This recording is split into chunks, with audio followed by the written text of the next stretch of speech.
ये कृपा शिव के बिना, आप और हम कोई भी कर्म करें, वो प्रत्येक कर्म हमारा अपना तो है कि हम मेहनत कर रहे हैं, पर उसके साथ प्रभु कृपा भी होती है।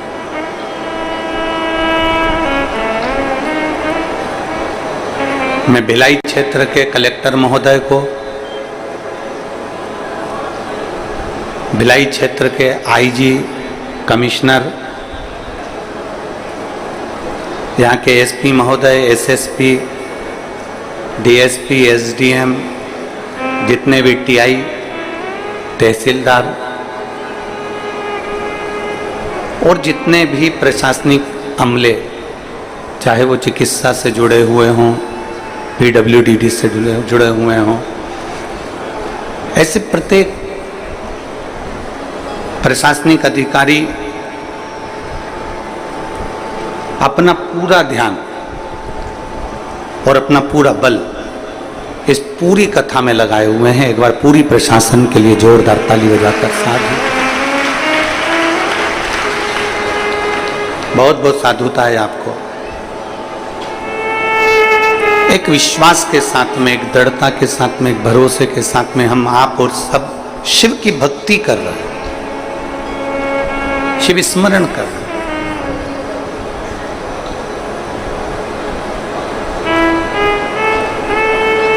एक पल हो, एक घड़ी हो, एक क्षण हो, जितना शिव की कृपा आप पर और हम पर हो जाए, हम उतना भजन कर लें।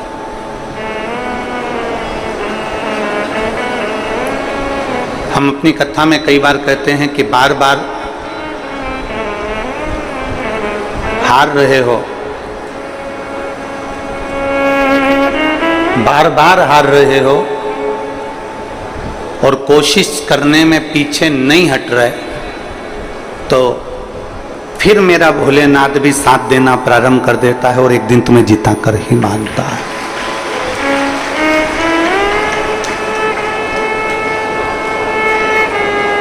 हारने के बाद यदि व्यक्ति टूट जाए, यदि बार बार मेहनत कर रहा है, बार बार संघर्ष कर रहा है, बार बार परिश्रम कर रहा है, कंपटीशन एग्जाम में बैठ रहा है, सीए की तैयारी कर रहा है, आईएएस ऑफिसर बनने की तैयारी कर रहा है, कोई एग्जाम दे रहा है और हार गया, अब वो विचार करा कि अब मैं नहीं बन सकता, अब मेरे बस का नहीं।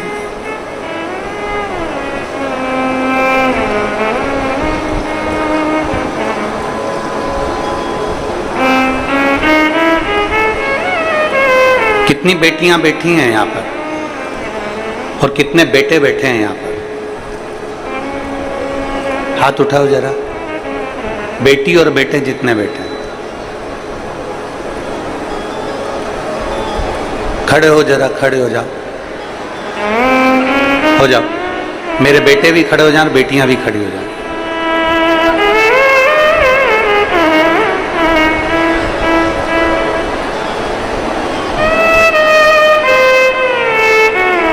आज मैं सावन के सोमवार के दिन, सावन का दूसरा सोमवार और 72 साल के बाद ये सावन आया, आपसे केवल इतनी प्रतिज्ञा करवाना चाहता हूं कि अपनी मेहनत में कमी मत आने देना और एक दिन तुम्हें बड़े औहदे पर और ऑफिसर बनकर देखना हम भी चाहते हैं। पक्का? दोनों हाथ उठाकर हर हर। इतने नवयुवक बेटा बेटी इस कथा के पंडाल में बैठे हैं, आपसे केवल इतना चाहता हूं कि अपनी लगन और अपनी मेहनत एक इंच भी, एक अंश भी कम मत होने देना। पक्का? एक अंश अपनी मेहनत कम नहीं होना चाहिए। जितनी मेहनत हम पहले करते थे उससे 4 गुना मेहनत ज्यादा करेंगे और आने वाले समय में कंपटीशन एग्जाम में बैठकर हम आगे बढ़कर एक ना एक पद अवश्य प्राप्त करेंगे। यह हमारे भीतर का बल है। बैठिए, नमन है आपको, बैठिए। साधुता, एक इंच की कमी नहीं आना चाहिए अपनी मेहनत में, एक अंश की कमी नहीं आना चाहिए अपनी लगन में, अपनी परिश्रम में। कोई तुमसे कह दे कि तुम सीए नहीं बन सकते, कोई तुमसे कह दे कि तुम शिक्षक नहीं बन सकते, कोई तुमसे कह दे कि तुम जज नहीं बन सकते, कोई तुमसे कह दे कि तुम आईएएस ऑफिसर नहीं बन सकते, तो वो तुम्हारे लिए चैलेंज है। फिर इतनी मेहनत करना, इतने कंपटीशन एग्जाम देना, एक बार हार जाओ, 2 बार हार जाओ, 3 बार हार जाओ, पर समझ लेना अगर बार बार हार रहे हो मतलब चढ़ने का प्रयास कर रहे हो, तुम्हारी मेहनत कम नहीं हो रही, मतलब तुम जीत कर बताओगे, ये निश्चितता तुम्हारे लिए।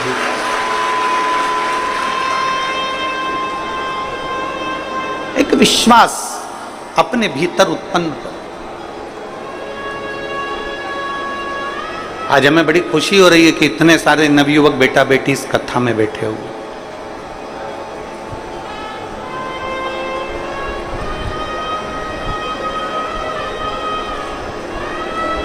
और बहुत भरोसे के साथ शिव महापुराण के सावन के महीने के दूसरे सोमवार पर ये भरोसे के साथ कहता हूं, छत्तीसगढ़ की कथा में जब भी आगे आते रहेंगे, आपके ज्वाइनिंग के लेटर के साथ कई पत्र इधर भी आते रहेंगे, ये पक्का। क्योंकि तुम्हारा विश्वास कम नहीं होना चाहिए, तुम्हारा भरोसा दृढ़ बना।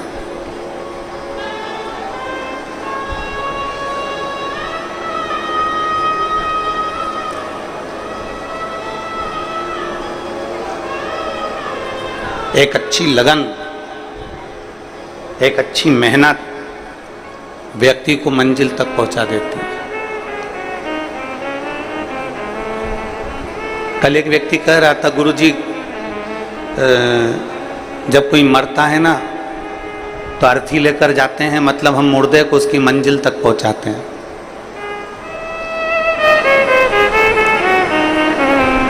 जब कोई मरता है तो हम अर्थी लेकर जाते हैं, तो मुर्दे को उसकी मंजिल तक पहुंचाते हैं। हमने उस बेटे से कहा नहीं, आप मुर्दे को मंजिल तक नहीं पहुंचाते, मुर्दा आपको मंजिल दिखाकर आता है कि यहाँ लास्ट का स्टेज है या आखिरी मंजिल। आप मुर्दे को मंजिल तक नहीं ले जा रहे, मुर्दा आपको मंजिल दिखा रहा है कि अंतिम बिंदु यहां है, आखिरी यहां पर है।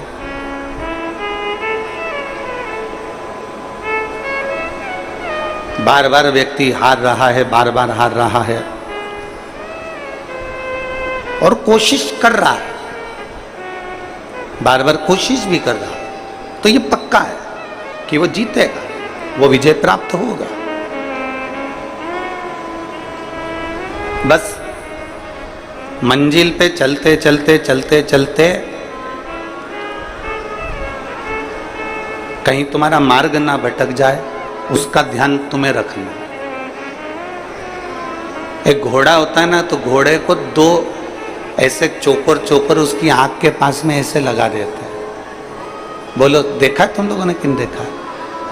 घोड़े को उसकी आंख के पास में ऐसे चोकर 2 पट्टे उसकी आंख के पास में ऐसा लगा देते। कारण क्या होता है कि वो घोड़ा यहां वहां ना देखे, सीधे देखे, अपनी मंजिल की ओर सीधा चले। अगर वो इधर उधर देखेगा, हरी घास यहाँ मिल गई, हरी दूबा यहाँ मिल गई, वहाँ खाने बैठ गया, कहीं मालूम पड़ा कि चना मिल गया, चना खाने बैठ गया, कुछ मिल गया, कुछ खाने बैठ गया, इधर देखा, इधर कुछ खाने बैठ गया, आगे गया तो आगे कुछ मिल गया, तो उसने उसकी आंखों पर 2 पट्टी बांध दी कि वो सीधा देखे।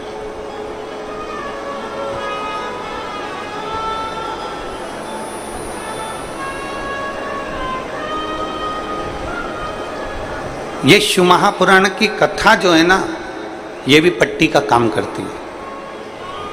ये शिव महापुराण की कथा भी पट्टी का काम करती है। और शिव महापुराण की कथा कहती है कि ना तुम्हें इधर देखना है, ना तुम्हें उधर देखना है, अपने लक्ष्य पर और अपनी मंजिल पर देखना है, और जहां तुम्हें जाना है वहां तक तुम्हें देखना है। शिव पाने के लिए लगता है, भगवान शंकर को अपना बनाने के लिए लगता है, तो वो तुम्हारे अपने बनेंगे।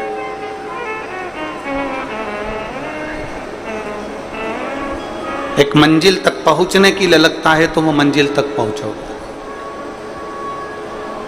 केवल तुम्हारा विश्वास जागृत होना चाहिए।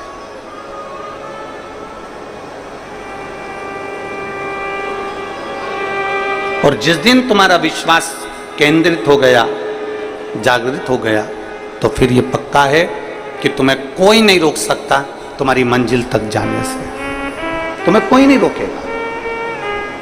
और मैंने तेरे ही भरोसे बाबा, तेरे ही भरोसे हवा बिच उड़ती जावांगी बाबा, डोर हथों छड़ी मैं कटी जावांगी भोले, मैं तेरी शंभू, मैं तेरी हवा बिच उड़ती जावांगी बाबा, डोर छड़ना मैं कटी जावांगी भोले, मैं तेरी पतंग। शिव पुराण लिखी गई कागज के ऊपर,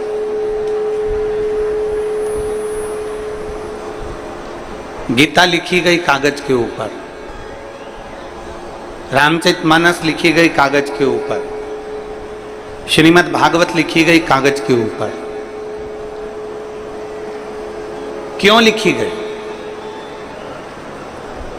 लिखने के लिए वस्त्र भी मिल जाते, लिखने के लिए और भी सामग्री मिल जाती, पर लिखा कागज पर गई है।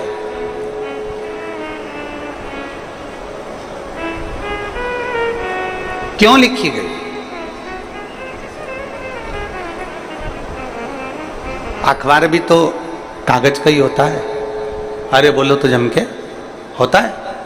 न्यूज़ भी तो अखबार पर लिखी जाती है।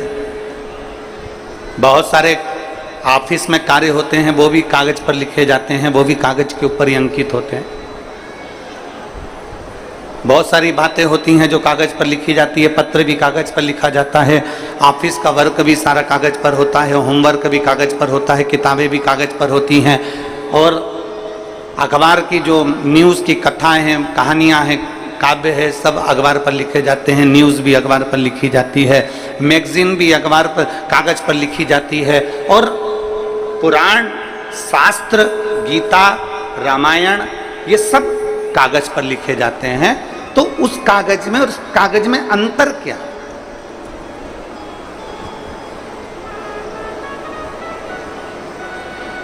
उस कागज में और इस कागज में अंतर क्या? सबसे बड़ा अंतर है कागज का, कागज एक ही है।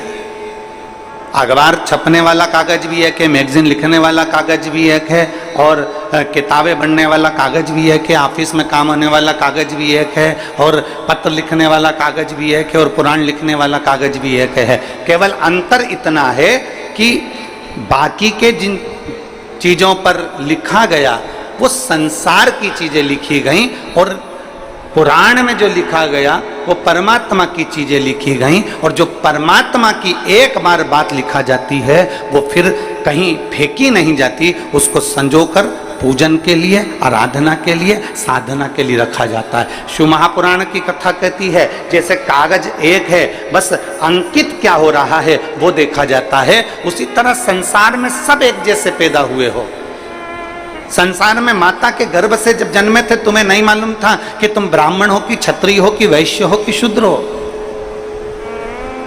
माता के गर्भ से जब जन्मे थे तो तुम्हें नहीं मालूम था कि तुम्हारा शरीर पूरा है कि आधा है। माता के गर्भ से जब जन्मे थे तुम्हें नहीं मालूम था कि तुम गरीब हो कि अमीर हो। माता के गर्भ से जब जन्मे थे तुम्हें नहीं मालूम था कि तुम देख पाओगे कि नहीं पाओगे, सुन पाओगे कि नहीं पाओगे, चल पाओगे कि नहीं चल पाओगे, तुम्हें कुछ नहीं मालूम था। भगवान जब जन्म देता है एक जैसा देता है, कागज एक जैसा रहता है, बस हमें ये अपने ऊपर निर्भर करना पड़ता है कि हमें बड़े होते होते हमें अपने दिल पर क्या अंकित करना है। हमें संसार की वस्तुओं को अंकित करना है कि परमात्मा की वस्तु को अंकित करना है। हमें किस मंजिल की ओर जाना है, हमें नीचे की ओर जाना है कि आगे की ओर जाना है, हमें किस दुकान पर जाकर बैठना है, हमें किस गुमठी पर जाकर बैठना है, हमें किसकी संगत में बैठना है। हम कहीं खाने पीने वालों की संगत में तो नहीं बैठ गए, हम कहीं मदरा पीने वालों की संगत में तो नहीं बैठ गए, हम कहीं किसी जुआरी की संगत में तो नहीं बैठ गए, या हमारे ऊपर निर्भर करता है कि हमारी संगत कैसी है। अंकित हमें करना है। जब भगवान ने पैदा करा तब ये नहीं बताया कि तू ब्राह्मण है कि क्षत्रिय है कि वैश्य है कि शूद्र है। भगवान ने जब पैदा करा तो ये नहीं बताया कि तेरा शरीर कैसा है। परमात्मा ने तो ये देखा कि तेरा कर्म कैसा है, उस कर्म के हिसाब से तुझे जन्म दे दिया और जन्म देकर तुझे संसार में भेज दिया।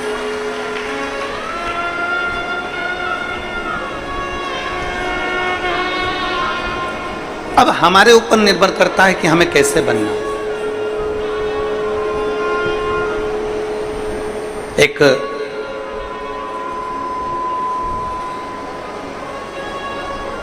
पृथ्वी के वीर योद्धाओं में श्रेष्ठ राजाओं में एक राजा हुए उत्तर भारत के, हर्षवर्धन।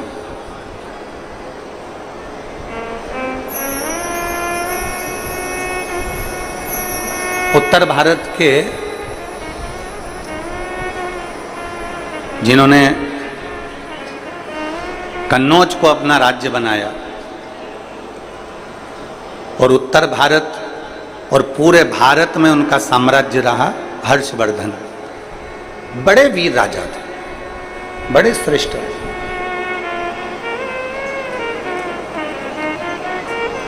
केवल एक पंजाब में उनका राज्य नहीं था, बाकी के सब जगह पर उनका राज्य था, सब।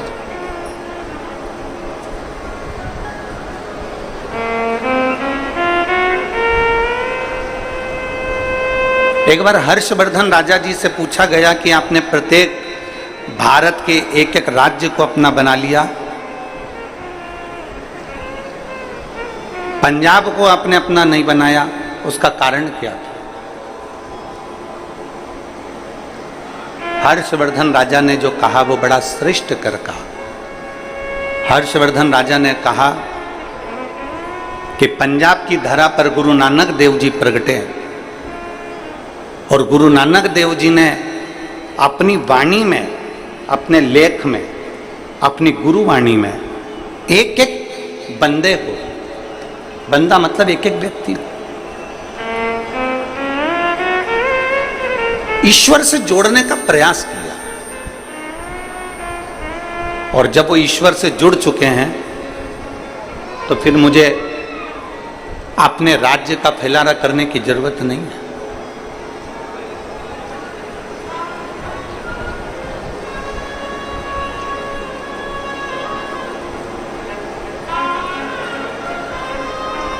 भारत की भूमि के ऐसे संत गुरु नानक देव जी,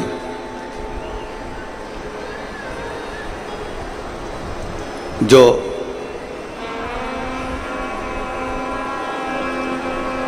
महाराष्ट्र की पवित्र भूमि पर जाते हैं, नागेश्वर में पहुंचते हैं और औंडा नागनाथ के मंदिर के बाहर बैठ जाते हैं और अपने साथ में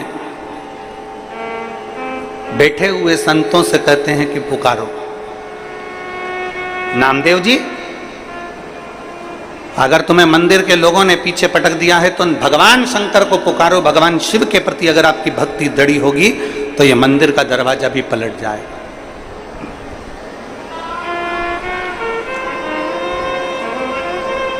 गुरु नानक देव जी के कहने पर संत नामदेव जी ने भगवान को पुकारा और भगवान देवादिदेव महादेव ने ऐसी कृपा कर दी थी कि वो नागेश्वर का मंदिर पलट दिया था। आज भी अगर महाराष्ट्र में आप दर्शन करने जाएं तो बड़ा सुंदर शिव का मंदिर है औंडा नागनाथ का। आप लोगों में से कोई गए दर्शन करने के लिए? कोई गए हो तो हाथ उठाओ जरा। गए और बहुत अच्छी बात है।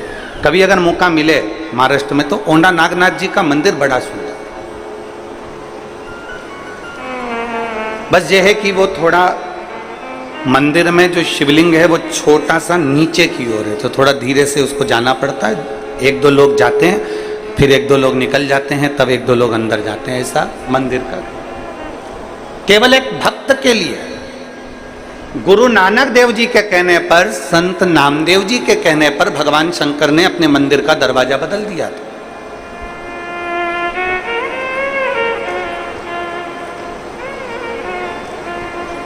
मंदिर का द्वार चेंज कर दिया। तो राजा हर्षवर्धन जी से कहा गया कि आप राज्य करते हो, आप निवास करते हो। राजा हर्षवर्धन केवल अगर भजता था तो शिव को भजता था, उसके सिवा भजता ही नहीं। उसकी चित्तवृत्ति में शंकर के सिवा कोई आता ही नहीं। वो कहते हैं ना, तेरे सिवा कोई और मुझे भाता नहीं है। शिव के सिवा उसको कोई भाता ही नहीं है।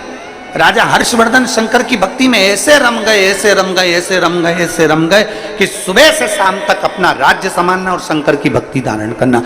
ओम नमः शिवाय, नमः शिवाय, श्री शिवाय नमस्तुभ्यम, स्मरण करते रहना, स्मरण करना।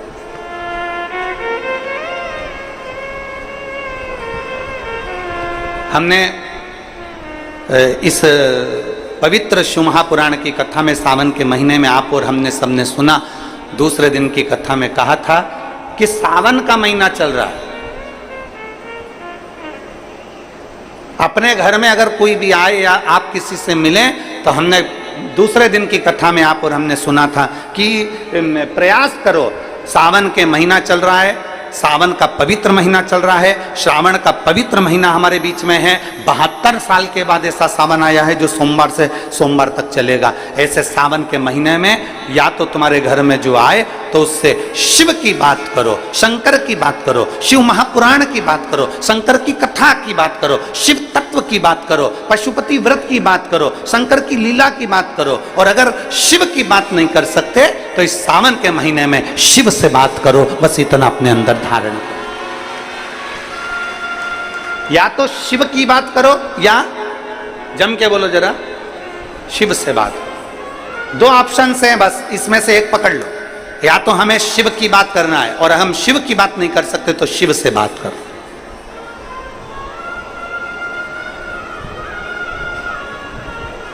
हम लौकिक बात क्यों करें, हम सांसारिक बात क्यों करें? कई लोग ऐसे होते हैं जो दिन भर कथा में बैठे बैठे इसकी निंदा कर दो, उसकी निंदा कर दो। मालूम पड़े शिव पुराण तो कम सुना पाए, भागवत तो कम सुना पाए, रामायण तो कम सुना पाए, गीता ज्ञान तो कम दे पाए। मालूम पड़ा निंदा निंदा निंदा निंदा में पूरा समय निकल गया। ना, हमें किसी की निंदा ना करते हुए हमें तो केवल भगवान की, या तो शिव की बात करो या शिव से बात करो। सावन में बस इतना ही करो। आज सावन का दूसरा सोमवार है। 5 सोमवार का आपको स्मरण मालूम होगा।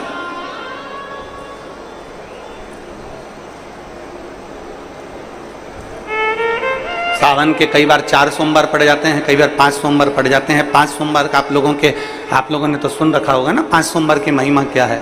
सावन के महीने के 5 सोमवार की महिमा क्या होती है? तो कहा अगर 5 सोमवार सावन के महीने में पड़ जाते हैं तो शिव पंचायत का पूरा पुण्य एक शंकर पर जल चढ़ाने से पूरा फल प्राप्त हो जाता है। शिव पंचायत।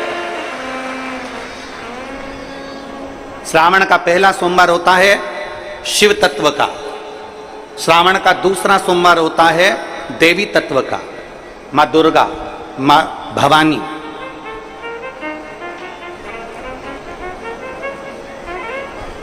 आप लोगों ने शिव पंचायत शिव महापुराण की कथा पहले बाची, आप लोगों ने सुनी होगी। उसमें शिव पंचायत का वर्णन करा था। 5 देव,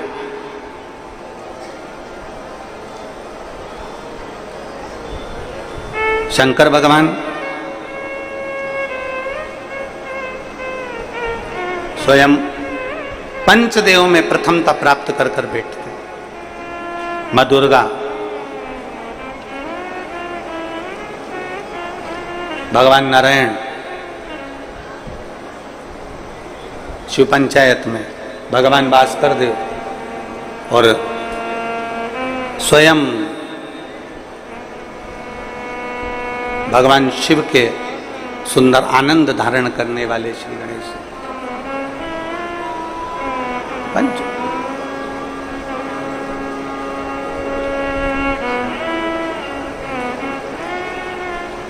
अब प्रथम में शिव, दुर्गा, नारायण, भास्कर देव, गणेश जी, ये सब भगवान शिव की पंचायत के अंतर्गत विराजमान होते हैं और ये 5 सोमवार का फल हमें प्रदान करते हैं। 5 सोमवार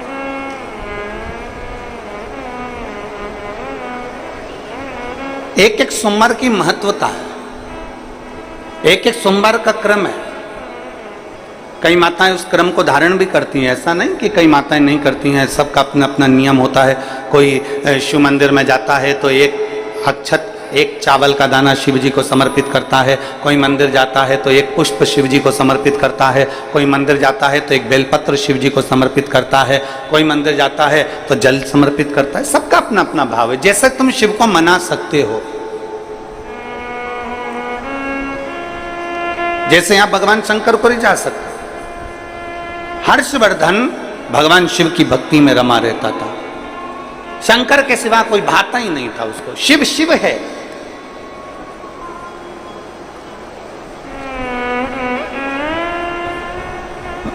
एक मां अहिल्याबाई होलकर और दूसरे हर्षवर्धन, तीसरे वीर शिवाजी, छत्रपति शिवाजी। छत्रपति शिवाजी ऐसे भारत के कई राजा, भारत की कई रानी, भारत की भूमि के कई महाराजा, जिन्होंने इस पृथ्वी पर अपना अखंड राज्य करा और संसार को दिया है, वो शंकर को अपना लक्ष्य बनाकर चलते थे। जैसे मां अहिल्याबाई होलकर, मां अहिल्याबाई होलकर जब भी अपना पत्र लिखती थी, उस पत्र में कभी नहीं लिखती थी कि अहिल्याबाई का आदेश, कभी नहीं लिखा कि मां अहिल्या का या राजमाता अहिल्या का आदेश। जब भी पत्र मां अहिल्याबाई लिखती थी तो उसमें लिखती थी शिव का आदेश, महादेव का आदेश। अपने पत्र में कभी नहीं लिखा उसने माता, कभी नहीं लिखा उन्होंने कि मेरा आदेश, उन्होंने कभी नहीं लिखा मां अहिल्याबाई ने कि मेरा आदेश है। उन्होंने तो लिखा महादेव का आदेश है, उन्होंने लिखा कि शिव का आदेश है, उन्होंने लिखा शंकर का आदेश है। मेरा आदेश नहीं, ये मेरा आदेश नहीं है, ये शिव का आदेश है। और मतलब शिव का आदेश है तो पूरा कौन करेगा? शिव ही करेगा। आप लोग इतने सारी मात्रा में कथा सुनने आए हो, लाखों की संख्या में आए हो, जहां तहां जगह मिली होगी, नहीं मिली होगी, गीले में सूखे में कहीं कहीं बैठे हो, अपना व्यवस्था खुद कर कर कथा सुनने के लिए आप लोग आए हो। तो तुम ये ना सोचिएगा कि आपको कथा सुनने के लिए किसी ने बुलाया है, आपके घर में कोई पीला चावल देने गया, आपके घर कोई निमंत्रण देने गया, आपके घर में कोई अनाउंसमेंट करने गया। आपने तो केवल टीवी के माध्यम से सुन लिया, आपने तो केवल विश्वास के माध्यम से, किसी के माध्यम से सुन लिया, मोबाइल के माध्यम से सुन लिया कि कथा हो रही है, और आपके दिल में एक भरोसा जागृत हो गया। मतलब आपके हृदय में शंकर आकर बैठ गया, और कथा आप सुनने नहीं आए हो, कथा आपके अंदर बैठा हुआ शंकर कथा सुनने के लिए आया। ये आदेश उसका है, अपना नहीं।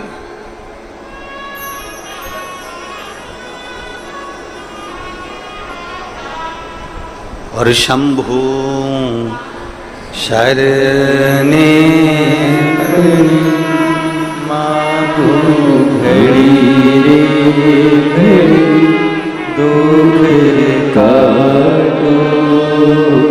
दया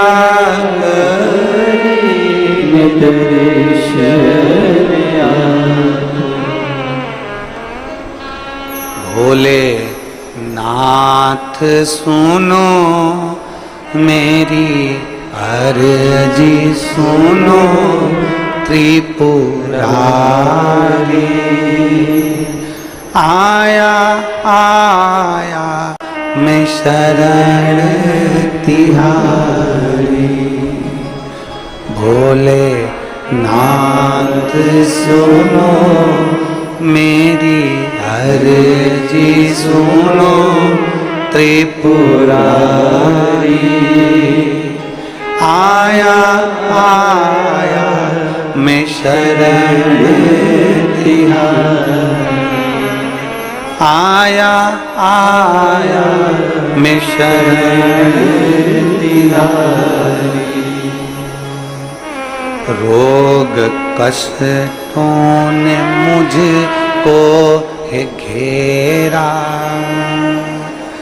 हे सहारा भोलेनाथ है तेरा, रोग कष्टों ने मुझको है घेरा, हे सहारा भोलेनाथ तेरा, मैं पुकारूं तुझे तू बचा ले मुझे त्रिपुरारी, आया आया शरण हूँ तिहारी, भोलेनाथ सुनो मेरी अर्जी सुनो त्रिपुरारी, आया आया शरण हूँ तिहारी, आया आया शरण हूँ तिहारी। हर्षवर्धन लगा शिव की भक्ति, एक विश्वास एक के प्रति कर लो, वो आपको निहाल कर दे। एक पत्र है, देखिए,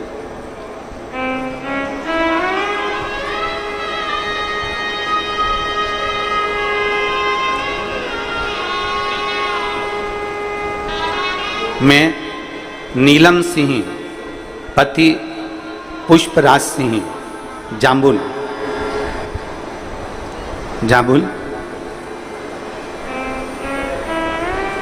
पता रीवा पपरा से हूं।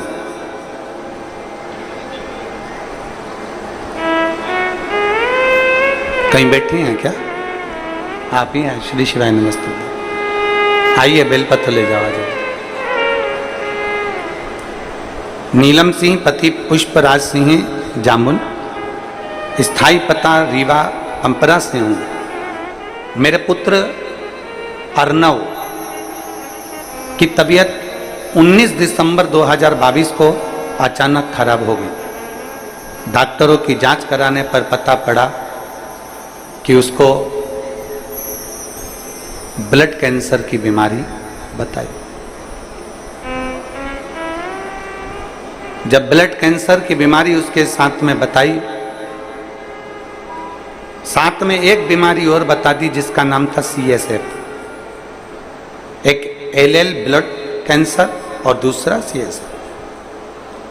दूसरी बीमारी भी बता दी। एक तो बेटा 8 साल के बाद हुआ था गुरुजी, बच्चा एक तो 8 साल के बाद हुआ, और 8 साल के बाद बच्चा होने के बाद उसके साथ में इतनी सारी बीमारी हो गई कि दिल दुख गया।